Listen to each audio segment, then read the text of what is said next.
nwa amadi ahụ nọ na-afụ n'ihe onyonyo Evangelist Ebuka Obi located is my in-law, my direct in-law. Ofunna my wife. All last born my wife ha. Ka ọ nọ na-afụ n'ihe onyonyo. Ọ nwere ife nji wee bịa. Attention please. Bring 500,000. Let's give you.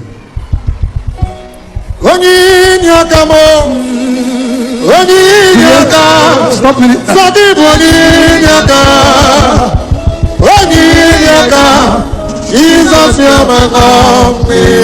Do you sleep with a girl by force? Is there a girl you slept with by force? Now come. Did you sleep with a girl by force? Huh? Yes. Which year? Huh? All right. Ọkwụ na afụsigia. Now ọ nwere ife nji wee bịa. Kedu a boy son? Come here, udebe nso. Mata ya asa eze akụ, ndị na ụmụazụ gị. Udebe nso. Jee paakị ka ebe ị nọ. Bịa debe nso. Okongwu dibịa, nwadaji, ka ụnụ ha wee na-akọtọ Evangelist Ebuka Obi udebe nso. I want to clear your doubt. Nwa amadi a na ifuru this man of God located Ebuka Obi is my in-law. O nwere ofu nwa amadi mmụli ya n'obu na-eme agịụ. Nga ọ na-akọtọ the innocent man of God, Evangelist Ebuka Obi. Ewe m jụọ ya wee sị ya, nwa amadi anyị na-akọtọ dị like this, ịkpụla ọnụ mgbe ọbụla. O nwere ihe o medere gị? Ọ sị m mba. Ọ tabiri omeji gị? Ọ sị m mba. Ọ nara gị enyi gị nwaanyị? Ọ sị m mba. O dina nwunye gị? Ọ sị m mba. Ka ezi ihe meziri ji kpụrụ ya ala ọnụ? Ọ sị m lọọla eme arinji. Nsi onwenugo onye ime ọ nọ na arinjili isi ya? Ọ sị m mba. Nsi ya ngwa ife ilugodi n'elu ọla eme arinji were na-enyemaka this physical help ọ na-enyesi ndị mmadụ, ọ na-emere ndị mmadụ were nwa dị niile ekwu okwu ọmala isi ya. Eme ihe nwa amadi ya jụrụ m, ndị niile ahụ ọ na-emegasị ya ha na-egosi anyị na telivishọn na ihe onyonyo ọ na-enyesi ha ma ọ nwere nke mma onwenugo onye mma n'ime ha. And he end up concluding that ihe niile ahụ bụ ka ha hala dem na-enyecha ego ahụ emekwaisila azụ ganarị onye ahụ. Ewere m sị ya na nsogbu adị ya na one day na m prove ya wrong. Ihe niile na-asochara ihe mere nji eme ihe onyonyo. Now nwa amadi anụwa nsị gị n'ọgọ nwoke afọ ya bụ Osita Kevin Mgbakọ ọgụ onye Nteje la Anambra steeti ebe ngọrọgọ ọ nwanne my wife. Nwa amadi ya senior brother ya senduburu ya South Korea emecha deport ọ ya. Kemgbe ahụ o si wee bata, things are very tough for him. Nwa amadi ebigo na my house mgbe m nọ Nigeria na Uyo. Obibe m wee na-ahọzụ ife adịghị easy. Uche m megidere all my wife wee sị ya na ihe a na-eme nwanne ya nwoke abụzi ordinarily. No matter ụdị ego ọbụla i were nye otinye ya na business ọ ga-agbari. Anọ m early this week ọ kpọọ m na phone si m broda na ya nọ Lagos.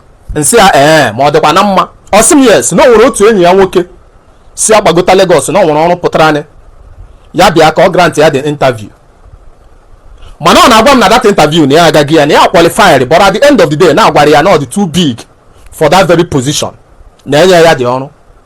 Ewe m sị ya na nsogbu adịrọ na ọnwa bụ ihe mebiri di ya na ọ ga-adịcha mma ya chọsibe ike n'oge nweta. Ọ na-emekwa ngụrụgụrụgụrụ nsendegharị ya ego ka ọ were ego dị na-atachiri ọsa wee na-ejide onwe ya wee na-achọ ya mbụ ọrụ.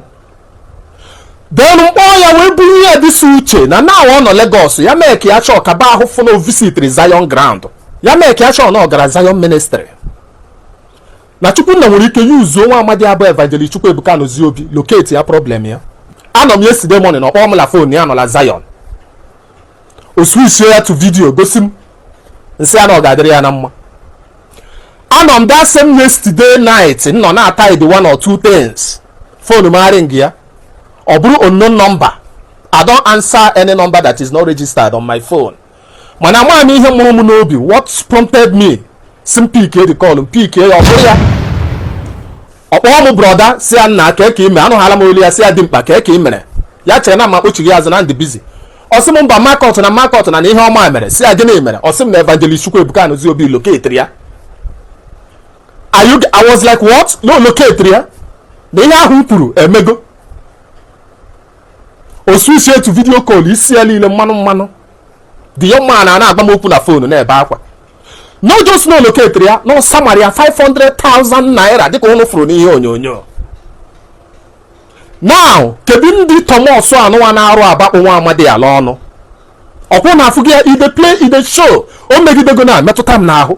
Yesterday my wife nwugidere aṅụrị she couldn't sleep. Ọmụ megidesi ya nwaanyị lakpụzi ụra. Ọ dịgidere happy ruo this morning ọ kwadoro gaba ọrụ. Are you getting me? So biko na ụmụnne m ọ na-agbazi n'onye aka ya dị ọcha mgba. Nwa amadi ya bụ Evangelist Ebuka Obi bụ a God sent to this our generation.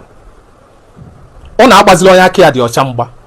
Ọ bụ na iso na ndị na-akọtọ nwa amadi ya, the earlier you repent kwụsị kọtọ nwa amadi ya, the better for you. Ọ metụtago mụnwa, ọ ya mere njisi ka m publish this video maka ndị ụta. I come in peace. Tụsara m ihe onyonyo ụmụnne m.